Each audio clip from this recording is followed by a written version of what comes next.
샬롬 할렐루야. 창세기 3장 12에서 14절입니다. 아담이 이르되 하나님이 주셔서 나와 함께 있게 하신 여자 그가 그 나무 열매를 내게 주므로 내가 먹었나이다.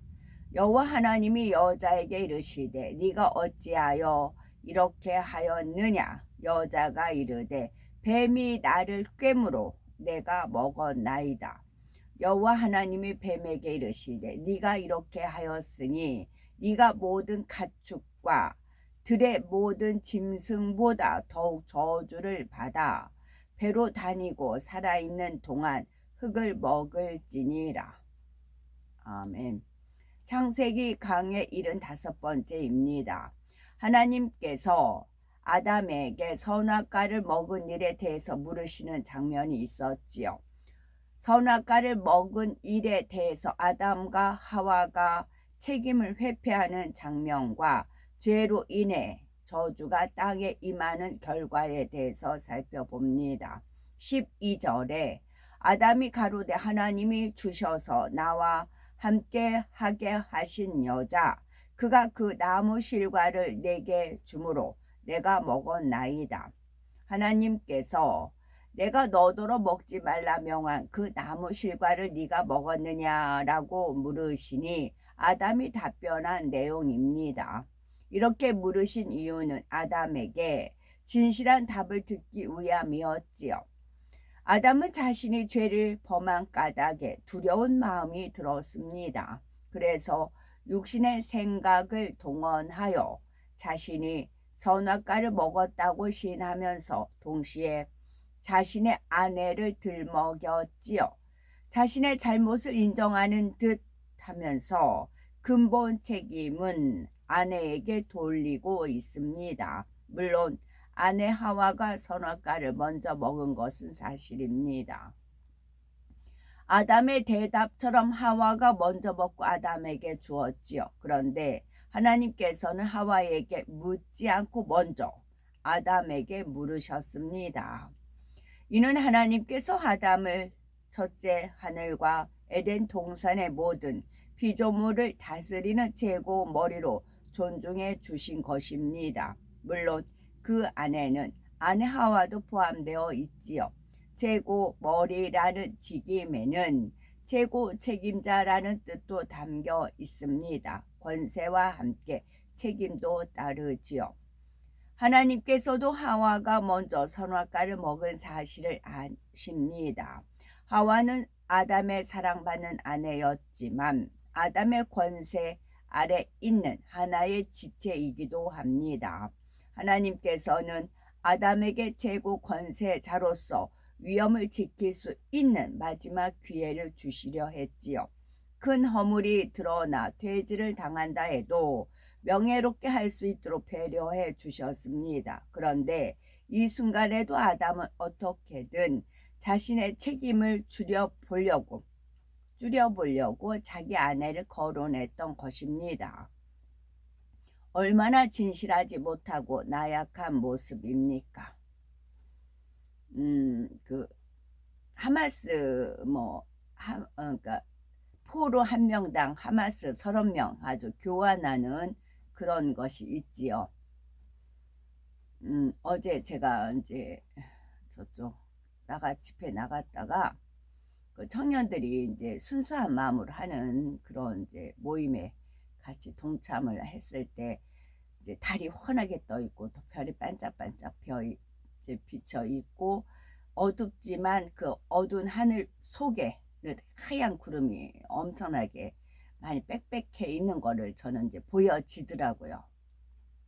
그것을 육안으로 보이지 않지만 그 어두운 하늘의 그 뒤에는 하얀 깨끗한 구름이 수없이 이렇게 펼쳐져 있는 것이 저는 믿음으로 와지더라고요. 그러면서 그 하마스 그러니까 포로 한 명당 하마스 30명 교환하는 그것이 떠올려 주었어요. 그래서 이제 배교해가지고 목사님들의 잘못으로 인해서 수많은 영혼들이 지옥으로 이제 끌려가잖아요. 그랬을 때 우리가 아는 이름 아는 누구나 하면 이름 다 아는 그 목사이 지옥을 간단 말이에요. 그럼 그 목사 하나당 청년 하나 맞바꾸자. 딜을 하는 겁니다. 그러면 성령이 임하면 너희들이 권능을 받고 그렇잖아요. 그래서 이제 물론 이제 성령 임하면 주 예수 그리스도 영접을 하는 것이고 그렇게 돼요. 그래서 어제 이제 집회 갔을 때 저는 또 영적인 걸 아버지께서 저한테 한 단계 업그레이드, 또 영의 세계에 대해서 업그레이드 시켜 주시기 위해서 그렇게 인도를 해 주셨습니다. 그래서 그 이름 석자, 그런데 그 사람이 지옥을 간단 말이에요. 그러면 굳이 우리는 1대1로 한다. 1대1로 한다. 1대1로 하니까 목사 하나 지옥 보내고 청년 하나 건지고, 목사 하나 지옥 보내고 청년 하나 건지고 그런다고요. 목사란 지체, 성도란 지체 아무 쓰잘데기 없다고요. 하나님 말씀 안에 거하느냐, 그렇게 됩니다. 그거를 알려주셨는데 어제 집회 참여하면서 다시 하나님께서 확증을 해 주셨습니다. 그거는 하나님의 권한과 능력으로 가능합니다. 성령이 너에게 임하시면 되어 있잖아요. 그래서 말씀이 됩니다. 더욱이 아담은 그냥 아내가 줘서 먹었습니다 라고 말하지도 않았습니다. 하나님이 주셔서 나와 함께하게 하신 여자, 그가 줘서 먹었나이다 라고 표현을 했지요. 이 말엔 어떤 감정이 담겨 있습니까? 바로 하나님에게까지 책임을 전가하고 있지요. 이는 하나님께서 주신 여자가 선악과를 줘서 먹었으니 만일 하나님께서 아내를 주시지 않았다면 이런 일도 없었을 것이라는 의미입니다. 책임을 아내는 물론 하나님에게까지 떠넘기며 자신은 어떻게든 묘면하려는 의도가 깔려 있지요. 아담은 불순종의 죄를 범한 후 육신의 생각이 활발하게 작용하여 짧은 시간에 이렇게까지 변질되었습니다. 그러면 하와는 어떻게 되었을까요? 13절에 여호와 하나님이 여자에게 이르시되 네가 어찌하여 이렇게 하였느냐? 여자가 가로되 뱀이 나를 깨므로 내가 먹었나이다. 하와는 아담에게 속한 지체이기에 주체인 아담에게 총체적인 책임이 있다 해도 하와 역시 책임을 면할 수 없지요. 더구나 하와가 먼저 뱀의 꼬임에 넘어가 선악과를 다 먹었습니다. 여기에 더하여 아담도 선악과를 먹도록 했지요. 그런데도 하와는 하나님께 뱀이 나를 깨므로 내가 먹었나이다 라고 답을 합니다. 하와도 자신의 잘못을 인정하지 않은 채 뱀에게 책임을 떠넘기려 했습니다. 하지만 뱀이 나를 깨므로 라는 말은 자신이 꼬임에 넘어갔음을 인정한다는 뜻이지요. 뱀에게 무슨 책임을 떠넘기려 했지만 자신이 꼬임에 넘어감으로 인해 선악과를 먹었음을 스스로 인정한 것입니다. 사람들이 무엇을 잘못했을 때 하와처럼 말하는 경우가 많습니다. 그가 나를 미혹해서 내가 넘어갔다. 그가 나를 화나게 해서 혈기를 냈다. 그가 나를 속여서 손해를 봤다. 이런 식이지요. 자신이 잘못을 하긴 했지만 원인을 제공한 사람이 따로 있다는 뜻입니다. 이미 자신의 잘못이 드러났기 때문에 피할 도리가 없으므로 다른 사람을 끌어들여서 책임을 반감시키려 하지요. 물론 이때 원인을 제공한 사람, 즉 미혹하거나 속이거나 화나게 한 상대도 잘못한 것은 분명합니다. 그런데 다른 사람의 탓을 하면서 자신이 져야 할 책임을 회피하려는 자체도 큰 악임을 깨달아야 합니다. 다른 사람을 끌어들여 그의 탓으로 돌린다 해도 자신의 허물은 사라지지 않습니다. 오히려 원래 있던 허물 위에 남의 탓을 한 악이 가중될 뿐이죠. 혹 우리 중에 하나님 앞에 회개할 때 이런 식으로 기도하는 분이 계신지요? 하나님 잘못했습니다. 하지만 저는 어쩔 수 없었습니다. 그러니 용서해 주세요. 이것은 진정한 회개가 아닙니다. 먼저 자신의 잘못을 철저히 인정하고 다시는 그러지 않겠다고 다짐해야지요. 아버지 하나님께서는 이렇게 회개하는 자녀의 기도를 받으시고 죄 사함을 주십니다. 교회에서뿐만 아니라 사회생활을 할 때에도 자신의 잘못을 깨끗이 인정하고 책임까지 확실히 질 수 있어야지요. 그런 모습이 다른 사람들에게 오히려 신뢰를 주고 결과적으로 사회에서도 성공하는 사람이 될 수가 있습니다. 실제로 2007년도 미국 경제 잡지 포브스지에 연봉을 올리고 싶으면 미안하다고 사과하라 라는 기사가 실렸답니다. 신문에 따르면 억대 연봉자들의 연봉 3천만 원 미만의 사람보다 미안하다라고 사과할 의향이 2배나 됐지요. 자신의 잘못을 당당히 인정하는 사람이 용기 있고 정직한 사람이기에 앞으로 크게 발전할 수 있습니다. 잘못을 숨기려고 하거나 축소시키려 하며 환경 탓, 사람 탓하는 사람은 발전하기 어렵고 오히려 퇴보하지요. 어떤 상황에서도 비겁하게 물러서지 않고 육신의 생각을 동원하지 않으려면 참마음을 이룰 수밖에 없습니다. 믿음의 반석에 서지 못하는 9가지가 있습니다. 그것은 혈기, 감정, 미움, 시기, 질투, 거짓, 판단과 정죄, 변개함, 간음, 욕심, 배신 이런 것들이 있기 때문에 믿음의 반석에 서지 못하는 겁니다. 성령이 9가지가 아니고 믿음의 반석에 서지 못하는 9가지예요. 혈기가 있어요. 감정, 미움, 시기, 질투, 거짓, 판단과 정죄, 변개함, 간음, 욕심, 배신. 9가지가 넘네요. 넘습니다. 아직 남은 게 있다면 신속히 벗어버려서 깨끗한 아름다운 마음을 이루어야 됩니다. 그래서 원수마귀 사단이 아무리 살펴봐도 미혹할 거리가 없는 우리가 되셔야 되겠고, 반대로 아버지 하나님께서 우리를 보시고 마음껏 축복해 주실 수 있어야 합니다. 공의를 뛰어넘는 사랑이라는 게 있어요. 공의를 뛰어넘는 사랑. 공의를 뛰어넘는 사랑. 그래서 공의를 뛰어넘는 사랑에 의해서 영혼을 구원하는 그런 루트가 있습니다. 물론 이제 예수 그리스도를 믿는 그게 우선 선제입니다. 이제 은혜와 능력이 임해야 되고요. 아담과 하와가 선악과를 먹은 일에 대해서도 하나님께서는 공의 가운데 심판을 내리십니다. 먼저 뱀에게, 다음은 하와에게, 마지막으로 아담에게 벌을 내리시지요.